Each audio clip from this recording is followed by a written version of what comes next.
As portas de ferro se fecharam atrás de mim, com um som que pareceu arrancar também minha respiração. O corredor inteiro se tornou uma distância imensa entre o que eu sou e o que eles disseram que eu era. O silêncio ali não é apenas silêncio. É uma testemunha que insiste em ficar de pé, assistindo cada erro que eu cometo sem poder falar. Eu aprendi, nos primeiros dias, que a cela não aceita subtílios. Ou você está inteiro, ou não está. E eu fiquei inteiro, mesmo quando o mundo lá fora insistia em me desintegrar aos poucos, como se fosse possível dissolver uma mãe apenas pelo peso de uma verdade que não me pertence. A primeira semana foi uma repetição de ruídos, passos que não esperam, respirações que não cabem, o tilintar cansado de talheres na divisória entre mim e a outra mulher que também cumpre pena. O concreto é um animal que respira com a gente, que suga calor dos ossos e devolve apenas a frieza do ambiente. A luz da galeria é tão sem cor que parece ter sido tirada de uma fotografia antiga que ninguém se atreve a apagar. Em meio a esse cenário, descobri que o tempo não passa. Ele se arrasta, se enrola como corda em volta do pescoço e cada hora parece mais pesada que a anterior. Eu me tornei uma repetição de perguntas mútuas. Quem eu sou sem meus nomes, sem meus papéis, sem a casa que me abrigava? Quem sou eu quando a única coisa que me restou foi o ar que cabe entre a barbicha e as costelas? No começo, o choque não vinha da coragem que alguém precisa para encarar o próprio erro, e sim do peso de uma acusação que me parecia absurda e, ao mesmo tempo, inevitável, como se o universo tivesse decidido que eu era responsável por tudo que não era meu, apenas para ver se ainda era capaz de sentir dor pela noite que cai repetidamente sobre uma vida que não pede permissão para existir. Foi assim que comecei a registrar pequenos detalhes da minha prisão em uma linguagem que não depende de relógios, nem de leias ou de promessas vazias. O mudo que fica comigo, as pequenas manias das visitas que nunca chegaram, o barulho mínimo de uma torneira que cai com uma regularidade cruel, tudo isso começou a formar uma história que eu não tinha escolhido contar. E na minha cabeça, uma história não contada é uma vela que se dissolve dentro da água, até restar apenas o cheiro de cera e de medo. A memória do que aconteceu lá fora, onde tudo começou, não me abandona. Apenas muda de forma, como uma sombra que dança na parede de um quarto que você não reconhece mais. O dia em que tudo virou uma tempestade não foi um dia específico. Foi a soma de muitos momentos que se acumularam até se tornarem uma sentença gravada em um papel que não me pertence. Meu filho, aquela figura que eu amava sem perceber a forma de cada gota de luar na pele dele, apareceu na minha frente com uma calma que cortava mais do que qualquer faca. Ele parecia pronto para inaugurar um novo mundo com uma simples palavra. A culpa que me foi lançada não veio de uma acusação direta, não veio de alguém que me observasse com olhos acusadores de imediato e gritasse: "Você fez isso?" Não. Veio como uma brisa sutil que atravessa uma casa, uma brisa que promete que a culpa está em cada canto, em cada objeto que por acaso tocou a minha vida. E naquele ambiente sem janelas, o peso de cada suspiro que eu dava se transformava em uma sentença que dizia o que eu era, mesmo sem o meu consentimento. O que me doía mais não era o que dizia o papel na minha frente, mas a maneira como as pessoas que ainda me mantinham em foco olhavam para mim. Como se de alguma forma a minha presença fosse uma maldição que se espalha para além das paredes, que alcança a distância de uma vida que não é minha, mas que um dia foi minha. O meu filho sorria, e esse sorriso era uma lâmina. Não sabíamos onde estava a lâmina, mas sabíamos que ela cortava sem pedir permissão. E ele sorriu assim, de uma forma que eu reconheci como firme, decidido, caminhando para a conclusão de que eu era responsável por algo que eu jurava não ter feito. Eu não neguei a visita de ninguém, porque não havia visitas que pudessem apagar o que foi dito ali. Eu as recusava, porque cada porta que se abria para mim naquela casa de paredes nuas parecia empurrar para dentro da minha cabeça uma nova forma de culpa, uma nova forma de me fazer entender como alguém que não merecia outra chance, alguém que não tinha mais lugar em lugar algum onde fosse visto com olhos de humanidade. Recusar visitas tornou-se uma espécie de proteção, uma barricada que eu erguia para não ver as mãos estendidas que tentavam dizer que ainda havia algo além daquela noite em que tudo foi decidido sem que eu estivesse presente para dizer não. E, ainda assim, a minha mente não se cansava de girar em torno do que foi dito, como quem joga uma moeda de ouro que não para de girar até duplicar o peso da verdade. Uma vez, não sei quando, ouvi a frase que ficou marcada como uma marca na pele: uma vida paga por outra. Não era apenas uma palavra lançada ao acaso, era a forma como a minha nora articulou o que eu não tinha feito, como se ela fosse a guardiã de uma justiça que não me cabia decidir. Foi nessa voz que nasceu a doença lenta da minha culpa. Não a culpa real, mas a culpa que se alimenta de silêncio, de recusas, de imagens que insistem em se repetir até parecerem o único idioma que ainda sei falar. O que mais me marcou nesses dias foi perceber que, mesmo sem visitas, a memória de cada pessoa que me viu naquele tempo ficou marcada em mim como cicatrizes invisíveis. A nora, com sua própria ciência de inocência forçada, parecia ausente, e ainda assim, em cada canto da minha cela, havia o eco de seu silêncio, de uma decisão que foi tomada sem minha participação. Eu não pude proteger minha própria verdade, não pude erguer uma voz que dissesse: não, não sou culpada. E a cada vez que o mundo externo insistia em me relembrar que havia um lugar onde as coisas sempre são como deveriam ser, eu me tornava mais areia dentro de uma ampulheta que não para de derramar. No dia em que a minha vida começou a mudar de rumo, eu ainda estava dentro dessas paredes, mas algo na forma como eu encarava o medo mudou sem que eu desse autorização. Não foi a libertação, não foi a aceitação de uma culpa que não era minha. Foi a percepção de que, mesmo em uma prisão de pedra e silêncio, existe uma linha tênue entre justiça e poder, entre verdade e instrumentalização. E nesse instante, eu ouvi, pela primeira vez com clareza, que meu silêncio também tem peso, que há uma fome invisível por uma explicação que não vem de palavras que atropelam, mas de gestos que dizem menos e, ao mesmo tempo, dizem tudo. Se há uma coisa que eu aprendi nesses meses, é que o tempo não cura tudo, mas ensina a observar com paciência as pequenas fissuras da vida. As paredes que nos prendem também nos permitem ver o que nunca queremos reconhecer, que, mesmo quando o mundo diz que não há nada ali que nos pertença, ainda há algo em nós que permanece, que resiste, que respira quando o resto se rende. Eu me agarrei a essa respiração, a esse fio, como quem segura uma vela diante de uma tempestade. Não era uma promessa de justiça, era uma promessa de não me tornar o que dizem que eu sou, apenas porque alguém decidiu me apontar o dedo e falar que eu deveria pagar. Ao final destas primeiras semanas, eu ainda não sei como o jogo se encaixará, quem terá a última palavra, quem irá ganhar o direito de definir o que é verdade. O que me ficou claro foi que, mesmo quando recuso visitas, quando a minha voz parece se perder entre a ferrugem das correntes da cela, a verdade que não encerra em mim ainda pulsa, como um coração que não se governa pela vontade de alguém, mas pela própria respiração que resta. E eu continuo aqui, na penumbra de um lugar que não escolhi, esperando o próximo suspiro do mundo lá fora, esperando, como quem espera um começo que não repita o fim, a chance de entender o que realmente aconteceu, além de tudo que me disseram que eu deveria acreditar. Foi assim que a minha voz ganhou uma nova densidade, não pela voz de quem está livre, mas pela voz de alguém que aprendeu a ouvir o silêncio com a paciência de quem sabe que toda história tem dois lados e que, às vezes, o lado que nos salva é o que ninguém ousa contar.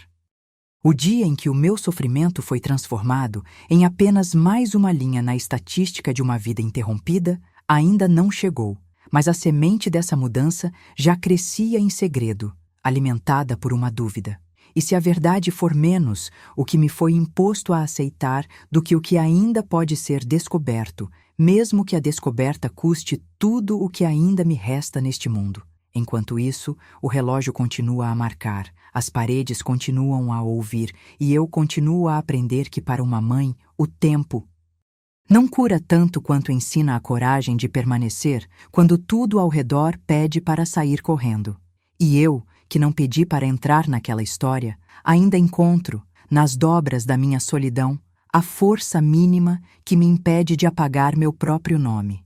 porque talvez o que realmente me prende não seja a acusação que me lançaram, mas a certeza de que eu ainda tenho algo dentro de mim que não pode ser apagado, nem por 3 anos de silêncio, nem por 3 meses de culpa que não me pertence. E, neste momento, a minha respiração se torna o meu único compromisso com a verdade que ainda posso manter, ainda que o mundo me peça para desistir. Amanhã me recebeu com a calma cruel de uma cidade que não tem pressa de se desculpar pelo que fez comigo. As portas se abriram para mim como se a vida inteira estivesse me esperando do lado de fora, com uma culpa pronta para me abraçar de volta, ainda que eu não tivesse pedido por nenhum dos 2 abraços. O ar cheirava a chuva que nunca foi da minha última noite na prisão, misturado ao cheiro metálico das paredes de concreto que continuam a guardar o mesmo segredo, que alguém foi feito para pagar por algo que não fez. O mundo lá fora não parecia o mesmo que eu deixei para trás. Parecia uma máscara que mudou de expressão assim que as minhas costas se moviam para longe das grades. O balancinho dos meus passos não era o equilíbrio, era a tentativa de manter em pé uma verdade que se recusava a ficar imóvel. A multidão ao redor olhava para mim como quem lê uma manchete cravada na testa. O homem que se viu condenado sem ter participado da obra do destino. E eu, que sempre quis ser invisível para não provocar o peso dos julgamentos, descobri que a invisibilidade não é proteção quando o mundo quer que você tenha uma culpa para carregar. O carro que me levou para casa não era de ninguém que eu conhecesse. Sua poltrona ocupava o silêncio com uma precisão quase ritualística, e cada minuto dentro dele parecia um novo capítulo de uma história que eu não havia escrito, mas que alguém decidiu impingir a mim. Pelas janelas, vi a cidade acordar com a pressa tediosa de quem já sabe o que precisa fazer, mesmo sem conseguir explicar por que precisa fazer aquilo. A vitrine de uma livraria exibia páginas de provas, de testemunhos, de documentos que soavam como vozes que se gliçam entre a verdade e a encenação. E eu imaginei que minha vida poderia virar uma prateleira dessas páginas, um conjunto de papéis que poderia ser lido, reescrito, negado. Cheguei ao meu bairro com a pele ainda a doer de tocar o mundo que não havia me protegido da dor. A casa, silenciosa, parecia ter prendido o fôlego junto comigo, esperando que eu pisasse para finalmente entender onde começava o meu lado da história. Não havia familiares na porta, nem vizinhos com corações abertos para uma conversa que não pedira permissão a ninguém. O silêncio batia na porta como um mensageiro que não sabe se entrega uma notícia boa ou ruim. Entrei, tirei o casaco, caminhei até a sala e me vi diante do vazio que sempre me espantou, quando o mundo ao meu redor fingia que tudo continuava igual, mesmo que tudo tivesse virado de cabeça para baixo.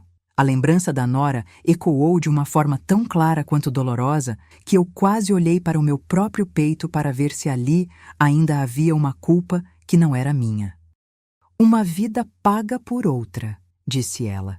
E a frase ficou parada na garganta como uma lâmina que não se move, esperando o impulso certo para cortar. Não foi uma frase de crueldade, foi uma declaração de algo que parece ter sido planejado por alguém que sabe usar palavras como quem usa alavancas para erguer uma estátua de si mesmo. Eu não a conhecia como a uma inimiga. A via como a figura de alguém que merece proteção, que precisa de um espaço seguro para não sofrer com a verdade. Mas as palavras dela tinham uma força que não dependia de quem as dizia. Elas tinham o peso de um destino já desenhado, e eu estava ali, condenado por esse destino que me arrancou da minha casa antes mesmo de eu entender que ele já havia começado a tomar forma. Enquanto o mundo seguia, eu senti meu corpo buscar um lugar para existir que não fosse a cela. A ideia de que havia alguém que poderia explicar o que havia acontecido parecia menos uma esperança do que uma necessidade básica, como água após uma noite sem água. Eu precisava de alguém que dissesse que eu não era culpado pela causa que me colocara entre 4 paredes. Alguém que pudesse ouvir sem me julgar, sem transformar minha vida em uma estatística de culpa. No entanto, as pessoas que eu desejava ouvir essas palavras não estavam ali com o meu rosto, não estavam ali com o meu nome. O cotidiano continuava, e eu com ele, tentando entender se a distância entre a minha verdade e a verdade que o mundo queria que eu aceitasse era uma distância que eu poderia atravessar sem desabar. A primeira noite fora da prisão foi uma noite de perguntas sem resposta, uma noite em que cada ruído parecia ter sido gravado com a intenção de me lembrar que o tempo não apaga o que foi colocado nos meus ombros. O ranger das janelas, o farfalhar da cortina, o barulho quase sussurrante de um carro passando na rua em frente à minha casa, tudo isso compunha uma sinfonia de pequenas agressões que não pediam permissão para se repetir. E, no entanto, havia um fortalecimento sutil que começava a nascer dentro de mim, uma insistência de que a minha voz não iria se apagar, que eu não iria me aninhar na sombra de uma culpa que não era minha, que eu iria buscar a verdade com o mesmo ferrolho de quem não tem outra saída senão abrir a porta que alguém fechou sem perguntar se era seguro. A cidade parecia ter uma memória seletiva, e eu, com minha memória, decididamente seletiva também, comecei a fazer perguntas para me manter acordado com a ideia de que talvez houvesse uma possibilidade de inversão da história. Perguntei a mim mesmo de forma quase sagrada se eu poderia, de algum jeito, reconstruir os fragmentos que tinham sido jogados no fogo de uma acusação que não me pertencia. E cada pergunta trazia consigo uma outra, que chegava de mãos dadas com a dúvida. Quem me entregou a esse papel que dizia que eu era responsável? Quem, entre as pessoas que me rodeiam, poderia me dizer a verdade sem usar a verdade como arma? Foi nesse turbilhão que começou a acender-se um plano, não de vingança, mas de clarificação. Não bastava provar inocência. Eu precisava entender o motivo pelo qual alguém quis me convencer de que o meu destino era, em essência, a culpa de outro. Se a minha vida poderia ser utilizada para completar um enredo de justiça pervertida, então o que restava de mim era uma vontade de libertar não apenas o meu nome, mas o nome de uma memória que, por muito tempo, ficou contida na sombra de uma sala de audiência que eu não alcancei. A Eacha de dias que se seguiu não foi santa nem pacífica. Foi feita de visitas que não vieram, de mensagens que nunca chegaram, de sussurros que encorajavam uma investigação que ninguém dizia onde começava nem onde terminava. Eu não cruzaria as palavras sem cuidado, não caminharia para uma verdade que pudesse se tornar outra arma contra mim. E ainda assim, cada passo fora da minha casa, cada gesto mínimo que eu fazia para reconstruir a minha rotina, era uma tentativa de dizer ao mundo que a minha história não se alinha com o que foi dito no papel que me condenou. Ao fim deste retorno à vida, percebi que a mudança de equilíbrio não se tratava apenas de sair das paredes frias do cárcere, mas de sair com algo que eu não tinha: a coragem de me ouvir de forma honesta, a coragem de questionar sem medo, a coragem de buscar uma verdade que não depende apenas de quem sustenta uma acusação, mas de quem precisa apenas ouvir de volta a sua própria voz. E nesse começo, que não é nem um começo nem um fim, entendi que o caminho para a verdade não é uma linha reta, mas uma escada que se constrói com cada decisão de não desistir de saber quem eu sou, mesmo que o mundo tente me convencer de que eu sou apenas a soma de uma culpa que não cometi. Agora, enquanto organizo meus passos para o que virá, deixo que o silêncio se torne meu aliado, não para me esconder, mas para me dar o tempo exato de quem tem algo a dizer antes de qualquer palavra ser dita. E se, ao final, o mundo exigir de mim uma explicação que eu ainda não possuo, eu prometo que essa explicação nascerá da verdade que eu for capaz de encontrar, não da verdade que me impõe, e que, por fim, o meu nome, antes nublado pela acusação que não mereci, possa retornar à luz, não como uma bandeira de culpa, mas como um testemunho de alguém que se recusou a entregar-se à falha de uma história que não era dele. A noite anterior ficou cravada na pele como uma tinta antiga, difícil de lavar. Eu acordei com o ar ainda carregado do sonho que não ousou me abandonar. Uma sala de audiências vazia, onde cada banco pesava como se tivesse sido esculpido na minha memória. Cada voz um sussurro que insistia em dizer que eu era aquilo que não ousava reconhecer. O mundo lá fora parecia ter reajustado a temperatura conforme o humor das pessoas que me olhavam na rua, como se a cidade pendurasse a minha culpa em cada vitrine, em cada lâmpada que piscava sem pressa de explicar o porquê. Passeei pela manhã como quem percorre uma linha de trem fantasma, onde cada estação é uma lembrança que não se pode abandonar. O peso da frase lançada pela nora, uma vida paga por outra, ainda batia no meu peito, mudando de lugar a cada passo, como se fizesse deliberações próprias sobre onde deveria repousar. Não era apenas uma mágoa antiga, era uma bússola torta que apontava para um norte que eu não reconhecia mais, insinuando que talvez houvesse alguém próximo a mim que soubesse o segredo que o mundo procurava manter invisível. Decidi, então, que precisava reconstruir a linha do tempo daquilo que aconteceu, não para encontrar culpados de forma enfática, mas para entender quem ganhou com a minha prisão, quem transformou uma história humana numa peça de poder. Não iria para a corte, não iria pedir nada a quem me condenou com palavras simples que continuavam a pesar como se fossem bytes de uma ameaça antiga. Eu iria, ao menos comigo mesmo, alinhar os momentos que eu conseguir lembrar. O tom da voz do meu filho quando me entregou o silêncio em forma de sentença, a maneira como o papel o tempo inteiro parecia confirmar algo que eu não reconhecia como verdade.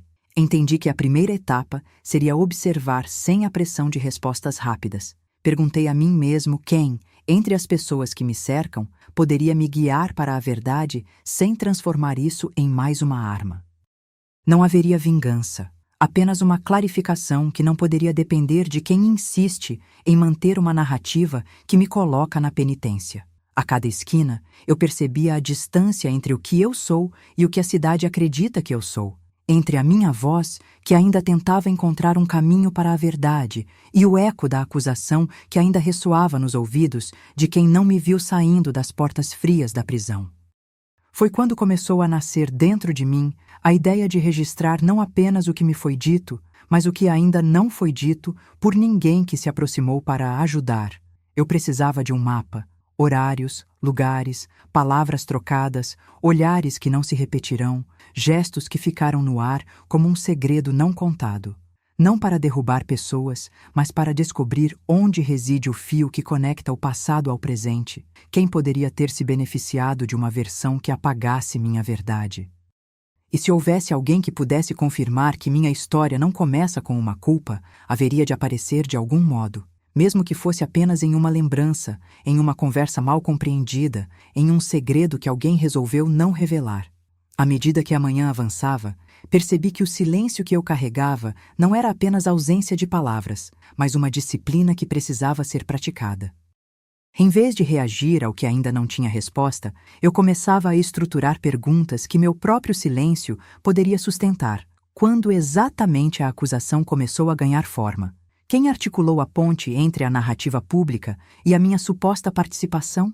Quem, entre as pessoas que me cercavam, poderia ter desejado que eu fosse a chave para abrir uma porta que não era minha? No silêncio da minha casa, encontrei um espaço para a dúvida sem medo.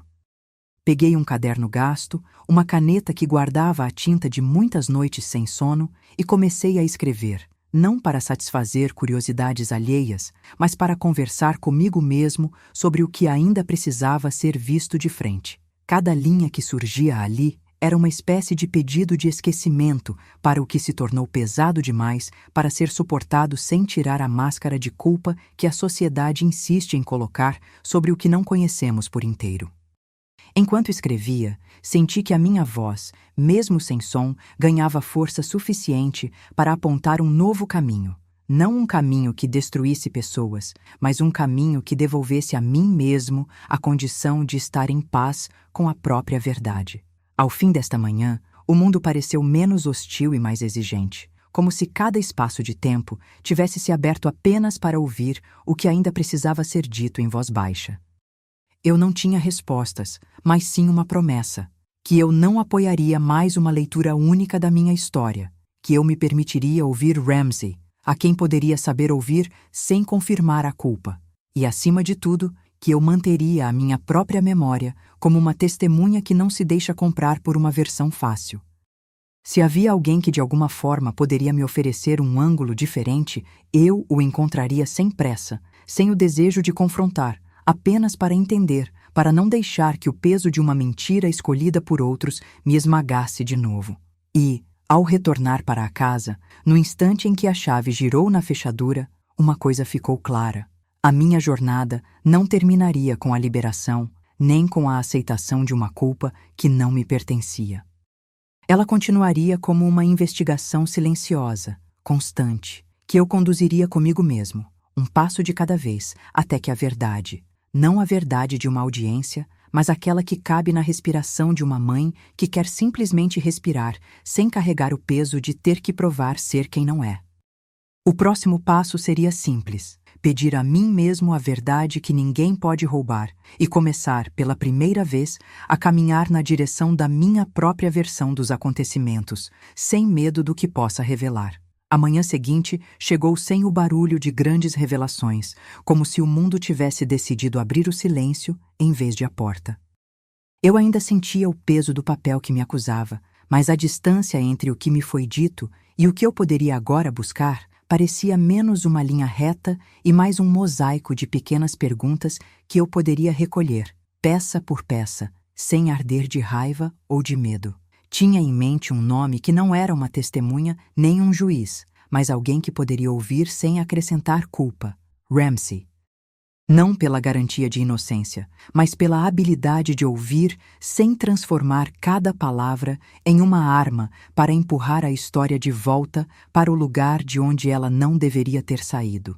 As sombras, onde a verdade respira sem alarde. A cidade acordou com a cadência de passos que não se reconheciam, como se cada pessoa estivesse tentando andar sobre uma linha invisível que ligava a minha prisão ao meu lar e, de repente, se tornava demasiado frágil para sustentar qualquer âncora. O ar cheirava a chuva que não caiu, a poeira antiga do tempo que ficou grudada nas coisas, a uma ansiedade que gosta de se fingir de normalidade. Caminhei pela rua observando vitrines que pareciam janelas para histórias que não eram minhas, mas que eu ainda precisava entender para não me tornar apenas um número na memória de alguém. Chegou a hora de registrar o que não podia ficar apenas no ouvido, no sussurro que meus dias repetiam como um mantra sem pecado. Eu precisava de uma linha do tempo que não culpasse ninguém, apenas um mapa que apontasse onde as peças poderiam ter se movido para que uma narrativa tão inteira pudesse nascer de uma metade incompleta. O meu caderno gastado voltou a me acompanhar, e nele escrevi, sem pressa, cada pista provável que entrou na minha cabeça como um vento que não se decide entre soprar e não soprar. O tom era de curiosidade, não de acusação. A pergunta era a ponte, não a espada. Decidi também conduzir a minha própria entrevista com o silêncio que sobrou nos corredores da minha memória. Perguntas surgiam como reflexos na água. Quem realmente saiu de casa naquela noite que foi descrita em papéis?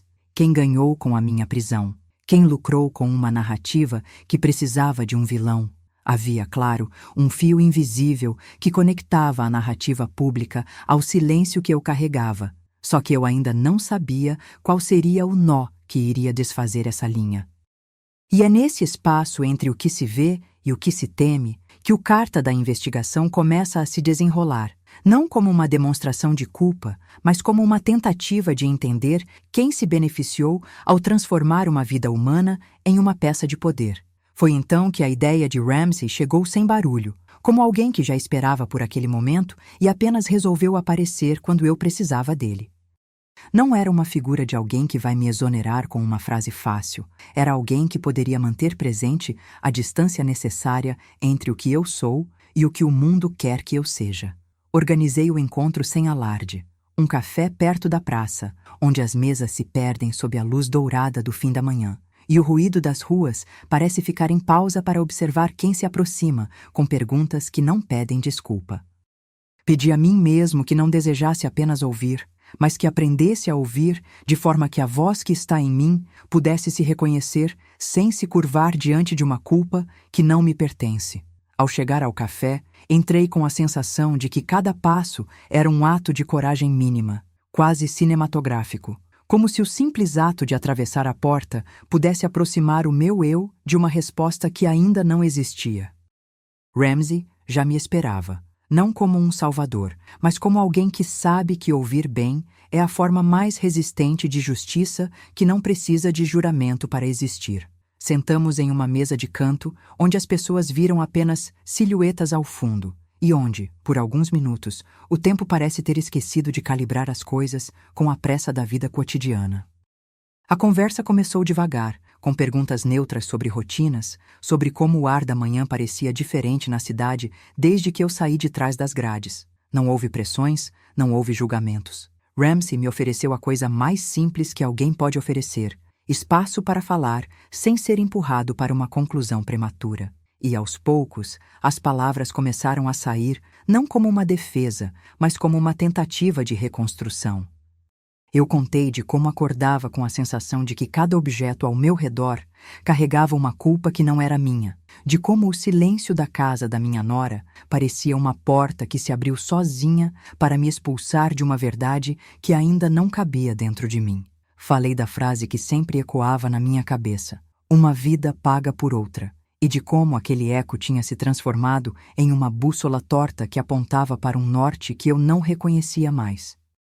Ramsay, com o cuidado de quem sabe ouvir sem interromper, pediu que eu descrevesse os momentos em que a minha memória parecia tomar as rédeas da história. Não como se eu estivesse reescrevendo a verdade, mas como se estivesse tentando encontrar onde a verdade realmente começa.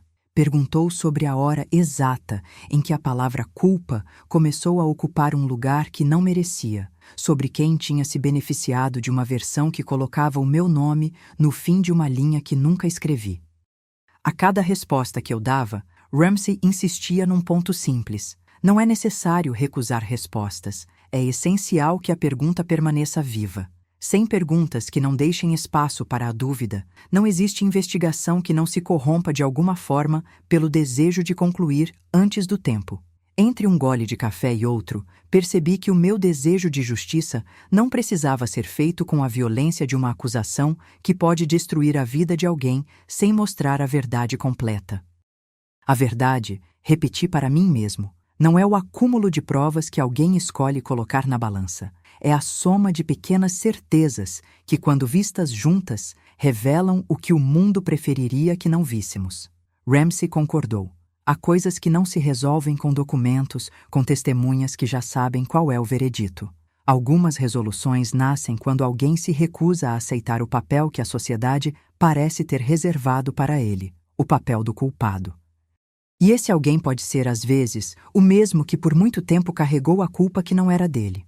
Ao final do encontro, Renoir, o filme que não assistimos, as perguntas que não fizemos, ficou para trás, mas o que ficou em mim não foi apenas a sensação de ter ouvido uma voz que não julga, mas a própria ideia de que o caminho para a verdade não é uma linha reta, e sim uma escada com degraus que se revelam apenas quando alguém tem a coragem de subir sem empurrar os que já estão no topo. Sair do café não trouxe de imediato uma resposta. Trouxe, sim, a certeza de que a próxima etapa não é uma afirmação de inocência nem uma confissão de culpa, mas uma continuação do processo de ouvir, mapear, perguntar, retornar ao silêncio para entender o que ali falta para que a história cesse de ser uma arma para muitos e passe a ser um testemunho para poucos. Agora, ao retornar para casa, sinto que a minha memória ganhou uma função nova, não apenas registrar o que aconteceu, mas manter aberta a porta para que outros visitem a minha verdade, sem me empurrar para a conclusão que eles desejam. E, de alguma forma, essa decisão já é uma vitória. Não pela garantia de que alguém vá me enxergar como inocente, mas pela garantia de que eu mesmo não vou me tornar a peça final de uma história que não é minha. O próximo passo, tenho certeza, não será uma defesa ensaiada nem uma confissão em busca de redenção. Será a contínua prática de ouvir, de registrar, de questionar, até que a verdade, como uma respiração que volta a completar o peito, encontre o seu próprio ritmo dentro de mim. E se houver outra peça de silêncio por vir, que esse silêncio possa falar sem ferir, para que eu possa seguir caminhando, degrau por degrau, até a verdade encontrar o meu rosto novamente sob a luz tênue de uma manhã que ainda não sabe o que é jeito de mentira e o que é jeito de verdade. Naquela manhã, a cidade parecia nova apenas na vitrine dos meus olhos cansados, como se cada fachada tivesse sido lavada com a nova promessa de que tudo poderia, talvez, ser entendido sem o ruído de uma guerra antiga. O peso da frase da nora ainda me acompanhava, mas já não era uma lâmina que cortava comigo a cada passo. Era uma borda irregular, marcada pela esperança de encontrar algum lugar onde o silêncio pudesse falar sem trair quem sou. Caminhei como quem segura uma bússola que não aponta para o norte, mas para um recorte de memória que ainda não está pronto para ser visto por inteiro. Decidi não recorrer ao caminho previsível da corte ou de entrevistas rápidas que vendem simpatia como se fosse justiça. A minha intuição, aquela que aprendi a ouvir quando a competição entre culpa e verdade se tornou minha única companhia, me levou a uma direção menos óbvia: o mapa. Não o mapa de papéis, mas o mapa de pessoas, lugares e momentos que poderiam, juntos, iluminar onde a história realmente ganhou forma. E quem, entre os vivos, poderia ter se beneficiado com a minha prisão. Ramsay voltou à minha mente como uma lembrança calma, não uma promessa de absolvição, mas a garantia de que é possível ouvir sem que a resposta já venha pronta na língua de quem pergunta. Passei a registrar o que não cabia nos papéis que me acusavam. Não para embarcar na tentação de provar inocência a qualquer custo, mas para entender a mecânica invisível que transforma uma vida em uma peça de poder. Anotei horários que não tinham sido relatados, olhares que não foram registrados, palavras que pareciam apenas sussurros, mas que, reunidos, poderiam configurar um caminho até a origem daquela frase que me perseguiu desde a primeira manhã de liberdade. O caderno tornou-se um mapa em si, com margens que não eram margens de uma defesa, e sim de uma curiosidade obstinada que não teme adentrar onde o ar fica mais frio. Entrei numa biblioteca antiga, onde o cheiro de poeira e de passado é tão presente quanto a possibilidade de uma verdade não contada. Procurei por arquivos que ninguém tocava há anos, que falavam de casos parecidos com o meu, de conspirações que se alimentam de silêncio e de perguntas que nunca encontram resposta. Não foi uma caça às evidências, mas uma prática de paciência, deixar que cada trecho se abrisse devagar, sem empurrões, para que o mosaico pudesse começar a se formar sem a arrogância de supor que já sabe a imagem final. Em meio a pilhas de papéis, encontrei pequenas pistas que não se encaixavam imediatamente. Um momento descrito de maneira ambígua por alguém que já não era parte da história. Uma linha de uma testemunha que não tinha sido citada, um detalhe que parecia insignificante, até que juntos revelassem uma diferença sutil entre a narrativa pública e a verdade escondida no silêncio. Foi assim que comecei a entender que o fio não era apenas quem se beneficiou com a minha prisão, mas como esse fio foi tecido. Não era uma conspiração única, mas uma teia de escolhas pequenas, de oportunidades perdidas, de palavras que foram usadas como alavancas para erguer uma versão que servia a interesses que eu jamais consegui ver de perto. E, no entanto, a teia não era imóvel, ela respirava, mudando de forma conforme eu aprendia a distinguir entre o que as pessoas dizem e o que as situações permitem que permaneça intacto. Cada novo dado, uma conversa que ocorreu sem testemunhas, um e-mail lido sem atenção, uma visita que nunca chegou. Era uma peça que, ao ser colocada no lugar certo, revelava o movimento de outros dedos por trás do tabuleiro. Ramsay reapareceu na minha cabeça com a mesma suavidade de quem sabe ouvir sem impor um veredito.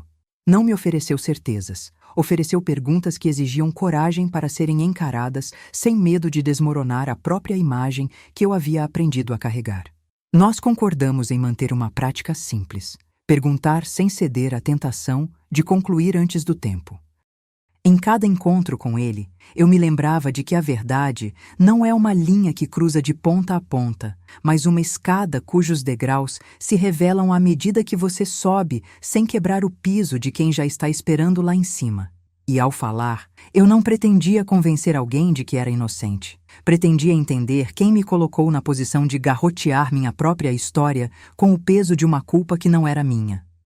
À tarde, caminhei pela margem do rio que corta a cidade, onde o silêncio parece mais denso e, ao mesmo tempo, mais honesto do que qualquer sala de audiência.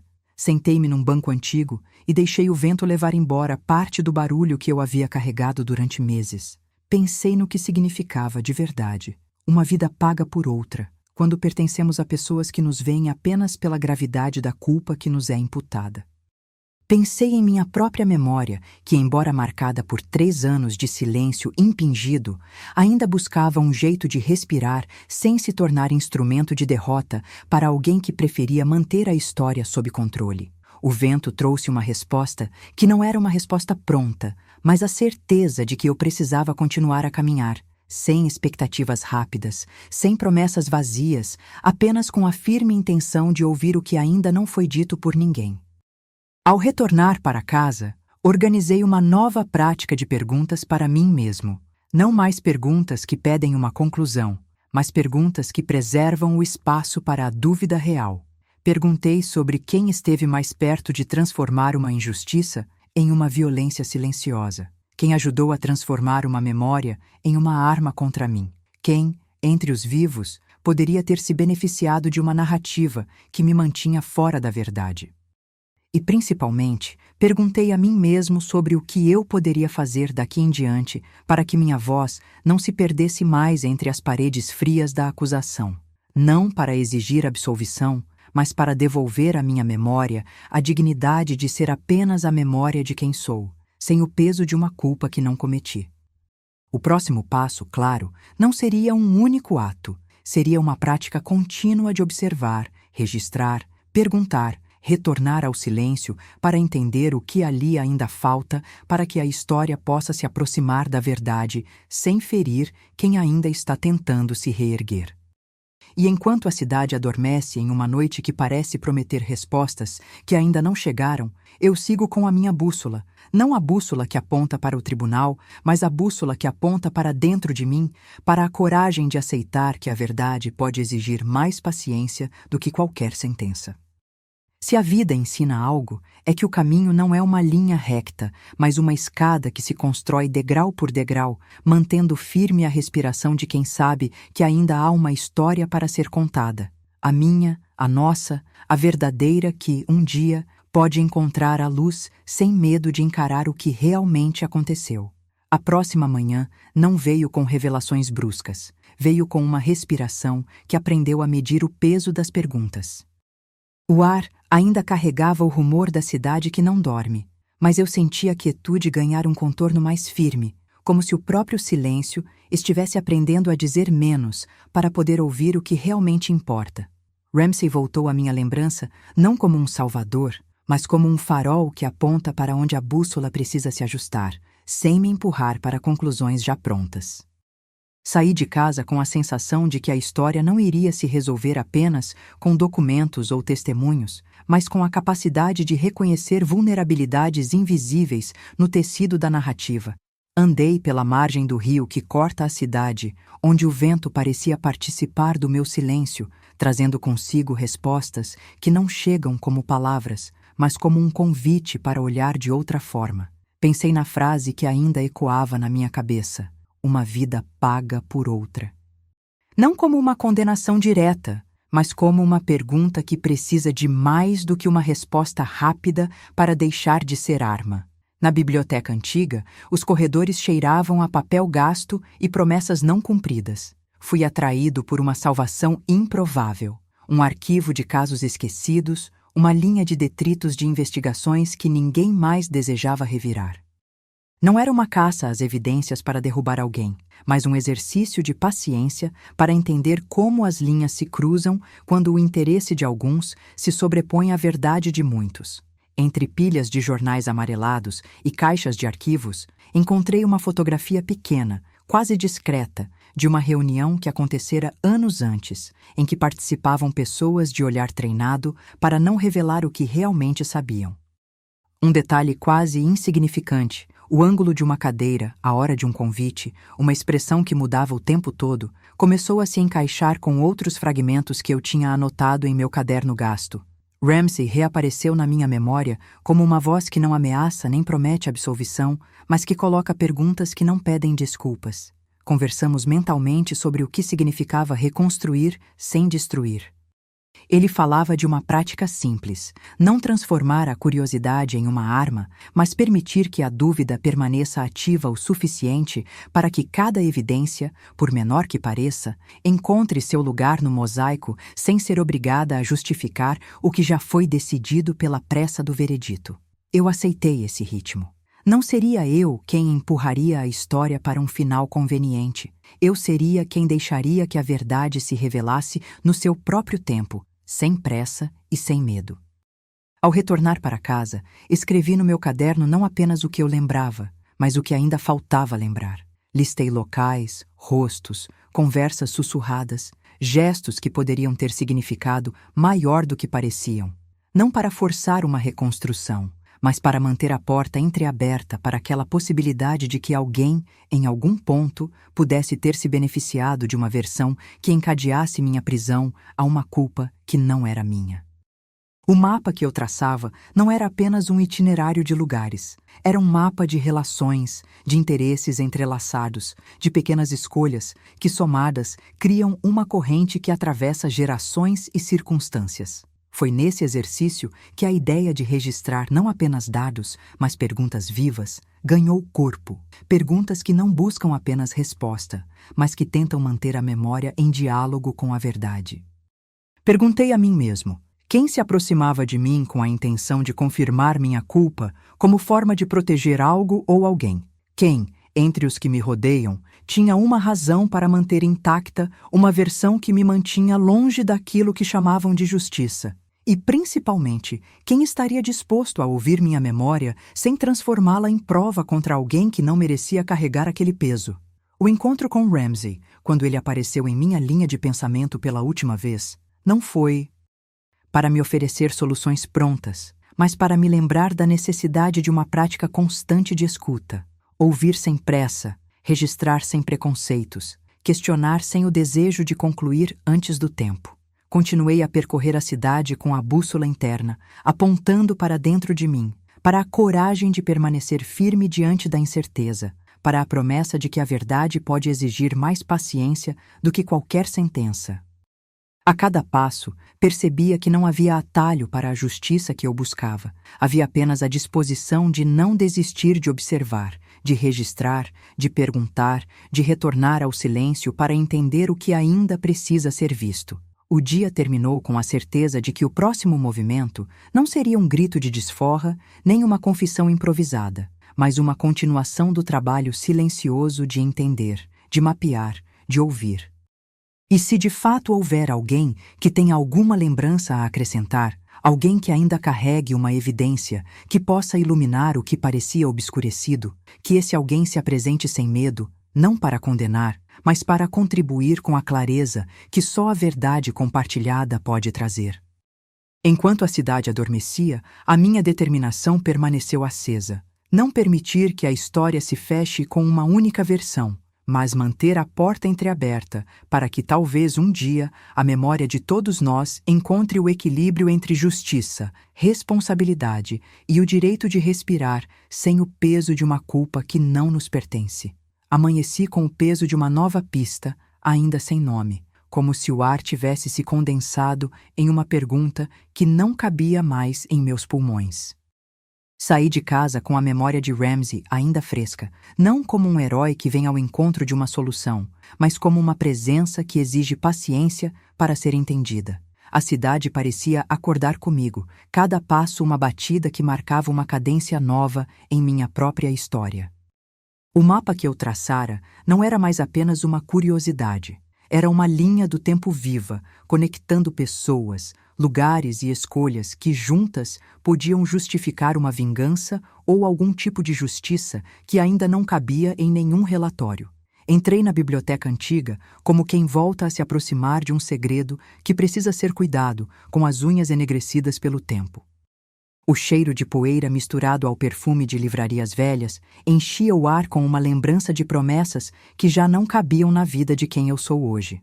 Meu caderno gasto abriu-se por si só para acolher as novas linhas que eu precisava escrever. Não mais apenas datas, nomes ou locais, mas perguntas que insistiam em crescer quando deixavam de ter uma resposta simples.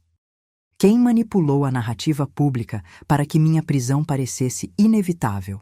Quem lucrou em silêncio, com a distância entre a minha verdade e a verdade que todos pareciam ter aceito?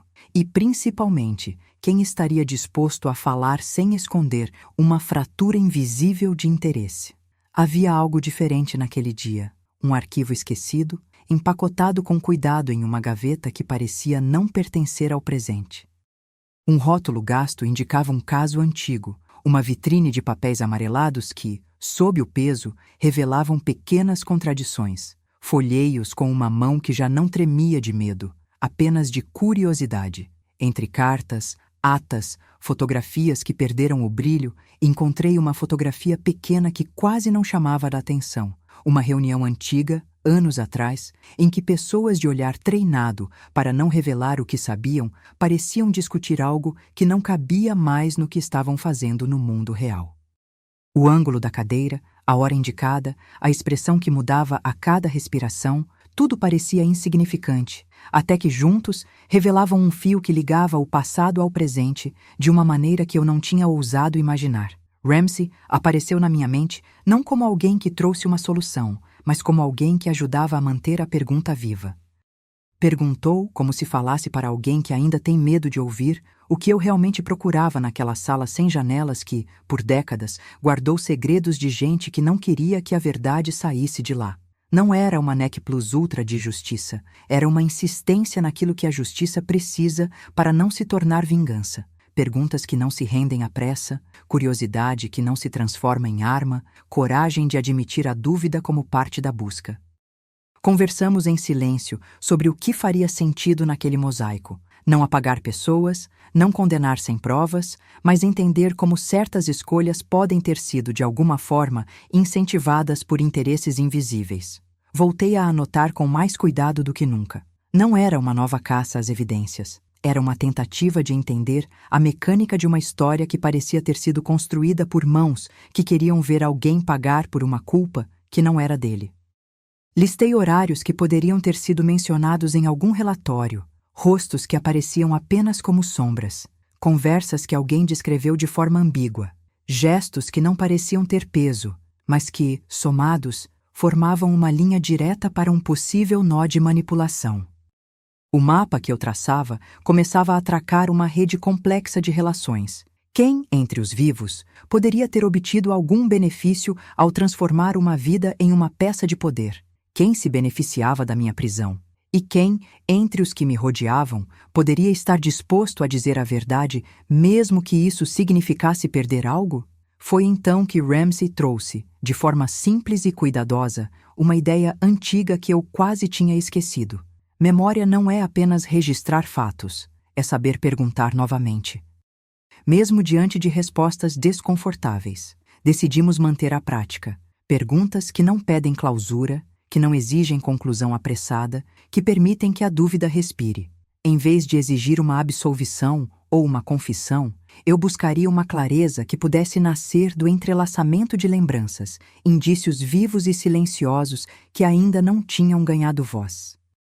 Saí da biblioteca com a sensação de que o próximo passo não era uma batalha, mas um mergulho paciente na piscina de pequenas verdades que, juntas, poderiam iluminar o que nenhum relatório ousava tocar. À tarde, caminhei pela margem do rio com o caderno aberto no colo, e as palavras derramavam-se como se alguém soprasse notas de uma música invisível. Pensei na frase que me acompanhava desde a liberdade. Uma vida paga por outra não precisa ser a expressão de condenação, mas o sinal de que a história pode ter sido movida por quem sabe usar o silêncio como uma alavanca. No ar, o eco das perguntas se misturava ao som da água correndo, como se a cidade inteira estivesse participando de um grande discurso que ainda não tinha voz final. Eu precisava entender não apenas o que havia acontecido, mas quem teria lucrado com aquilo que parecia uma máquina de punição sem chance de apuração justa. Cheguei à conclusão de que o mapa não era apenas um conjunto de referências, era a própria ética de uma investigação que não pode se render à pressa nem à facilidade. Se havia alguém que, de alguma forma, se beneficiara com a minha prisão, ele não deveria ser apresentado como um vilão de ponta cabeça. Ele merecia ser visto como alguém que soube ler os mecanismos de poder e abriu espaço para que uma narrativa conveniente pudesse ganhar corpo. E eu, que sempre quis ser invisível para não carregar culpa alheia, precisava agora desenvolver a habilidade de ver aquilo que ninguém queria mostrar. Ao retornar para casa, encontrei Ramsay esperando apenas na linha do meu pensamento, uma presença que não substitui a ação, mas a sustenta. Concordamos que a próxima etapa não seria uma demonstração de inocência, nem uma confissão, mas um exercício de paciência. Ouvir pessoas que insistem em falar sem falar tudo, registrar aquilo que não cabe nos papéis oficiais, perguntar sem ceder à tentação de concluir.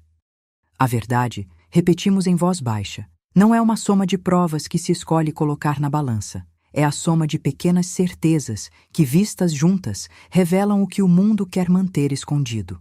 Enquanto o dia desvanecia, percebi que a minha vida não cabia mais em uma linha de tempo linear.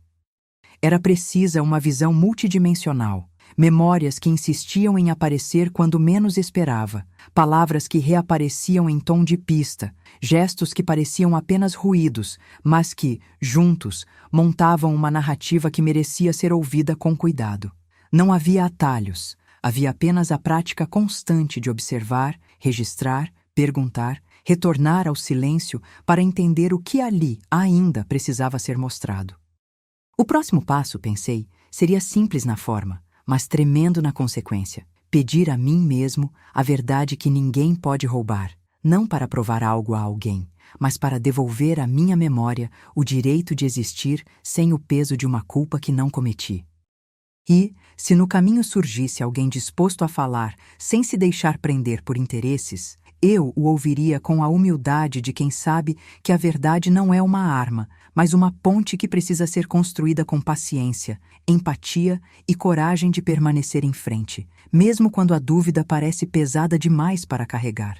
Quando a noite caiu, senti, pela primeira vez em muito tempo, que meu silêncio poderia, de alguma forma, abrir espaço para a verdade não ser mais uma arma contra mim.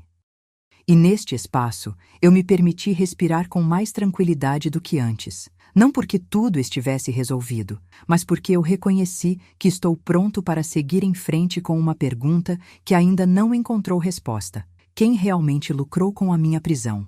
E por que a verdade ainda precisa ser descoberta, mesmo que isso me custe tudo o que eu já imaginei ter? A resposta não chegaria hoje, mas a busca já tinha começado. E eu sabia que, com Ramsay ao meu lado dentro de mim, eu não estava mais sozinho nessa travessia. Amanheci com o peso de uma pista ainda sem nome, como se o ar tivesse condensado uma pergunta que não cabia mais em meus pulmões. A distância entre o que eu suspeitava e o que eu poderia provar parecia ter ganhado carne, tornada tangível pelo tempo que não perdoa. Ramsay voltou à minha lembrança não como uma solução repentina, mas como um farol que insiste em apontar para o próximo recorte de verdade, aquele que não existe sem que eu tenha a coragem de encarar o que ainda não está claro. Saí de casa com a memória do mapa pulsando no peito. Não era mais um gráfico de datas e lugares. Era uma linha viva que ligava pessoas, gestos, silêncios. Cada passo na rua parecia medir a distância entre a história que me contaram e a história que eu ainda precisava construir, passo a passo, sem pressa. O mercado abria seus sons, o ônibus passava e o mundo seguia como se nada tivesse acontecido, enquanto eu ouvia, dentro de mim, as perguntas que não cabiam em nenhum relatório oficial. A biblioteca antiga me recebeu com seu cheiro úmido de papel antigo e promessas que o tempo não se atreve a apagar. Voltei ao arquivo esquecido, a gaveta que não pertencia ao meu presente, e encontrei lá uma caixa de correspondência antiga, amarelada pela saliva do tempo. Entre cartas, atas e fotografias que o mundo pareciam ter esquecido, uma imagem surgiu de forma quase tímida. Uma reunião de anos atrás, pessoas com olhares treinados para esconder conhecimento, discutindo algo que não cabia mais no que estavam fazendo no mundo real. O ângulo de uma cadeira, a hora marcada numa folha de papel, a expressão de quem muda de posição a cada respiração, tudo parecia banal, até que juntos revelavam um fio invisível que ligava o passado ao presente de uma forma que eu não ousava admitir que pudesse existir. Ramsay voltou então ao meu pensamento com a delicadeza de quem sabe que a pergunta bem feita não é uma lâmina, mas uma ponte. Não prometeu desarmar a culpa, nem zaconariamente inocentar alguém. Ofereceu, ao contrário, a prática de perguntar sem a arrogância de já saber a resposta. Mantivemos o pacto de não transformar curiosidade em arma, de não permitir que cada novo indício se transformasse em uma justificativa pronta para sustentar uma versão que pudesse me deixar sozinho na hora de encarar a verdade. Em vez disso, a ideia era construir, com paciência, uma rede de possíveis explicações que não esmagasse a minha memória sob o peso de um único veredito. Voltei a anotar, não apenas horários, nomes ou locais, mas conexões sutis que apareciam quando eu as olhava sem a pressa da conclusão. Quem poderia ter beneficiado de uma prisão que não era minha? Quem, entre os vivos, tinha um interesse em manter intacta uma versão da história que favorecia a manutenção do status quo? E quem, mesmo sem saber, estaria disposto a falar sem esconder uma fratura de interesse, como quem guarda uma senha que pode abrir o mapa da verdade? O mapa, percebi, não era mais apenas uma linha de tempo. Era uma tessela que se estendia entre memórias, confidências e estruturas de poder que ainda respiravam. Cada peça que eu anotava parecia exigir uma nova posição de olhos, não para condenar ou absolver, mas para entender de onde partiu a cadeia que transformou uma vida em uma peça útil para alguém. E no centro desse enredo, Ramsay permanecia, não a solução, mas a lente que me ajuda a ver o tamanho da pergunta que ainda precisa de respostas.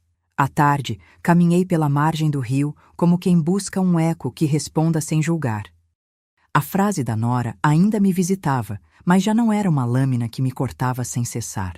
Era uma borda que, aos poucos, se tornou um lembrete de cautela. A verdade não precisa de velocidade para ser verdadeira. Precisa, isso sim, de espaço para respirar, de tempo para se revelar, à medida em que as camadas vão se desfolhando umas às outras. Quando voltei para casa, senti que a próxima etapa seria, mais uma vez, a prática contínua de ouvir, registrar e perguntar, sem a pressa de encontrar a defesa perfeita, sem a tentação de encerrar tudo com uma única afirmação. A cada noite, eu repetia para mim mesmo a ideia de que a memória não é bagagem que se empilha, mas um campo de possibilidades que se abre quando não a esmagamos com a pressa de uma conclusão. E, se surgisse alguém disposto a falar sem se deixar prender por interesse, eu o ouviria com a humildade de quem sabe que a verdade não é uma arma, mas uma ponte que precisa ser construída com paciência, empatia e coragem de permanecer em frente, mesmo quando a dúvida parece pesada demais para carregar. O dia terminou com a mesma certeza que me acompanhava desde a liberdade. Não há atalhos para aquilo que a justiça, em sua forma mais humana, exige. Haverá, sim, momentos de silêncio que não são falhas, mas espaços onde a verdade pode amadurecer.